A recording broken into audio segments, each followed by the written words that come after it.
ఆయన నన్ను మరో రకంగా బెదిరించే ప్రయత్నం కూడా చేశారు.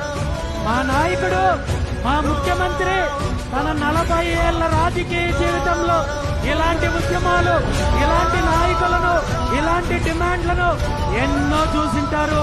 ఆయన ఏ విధంగా వాటిని అనగదొక్కాడో, ఏ విధంగా తొక్కి పెట్టాడో మీకు తెలియంది కాదు. మీరు ఇబ్బంది పడతారు, గుర్తించుకోండి అని చెప్పి నన్ను హెచ్చరించే ప్రయత్నం చేస్తే నేను ఒక్కటే చెప్పాను.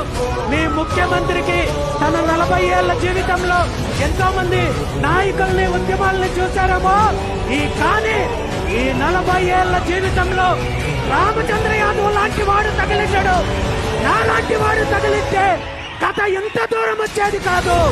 ఎప్పుడు మీ దోపిడీకి, మీ అరాచకానికి అంతం పలికి బీసీలకు రాజ్యాధికారం అందించిండేవాడిని చెప్పి ఈ సందర్భంగా తెలియజేయడం జరిగింది. తొక్కడానికో మరొకటి చేయడానికో ఈ రోజు నేను కాళ్లకు చెప్పులు వేసుకునే అలవాట్లేదు కాబట్టి నేను చెప్పులు పంపించలేను. లేదంటే నేను మీకు చెప్పులు పంపించుంటాను, వాటిని తప్పుకోమని చెప్పేవాడు. ఈ 40 ఏళ్ల జీవితంలో రామచంద్ర యాదవ్ లాంటి వాడు తగిలించాడు. నాలాంటి వాడు తగిలిస్తే కథ ఎంత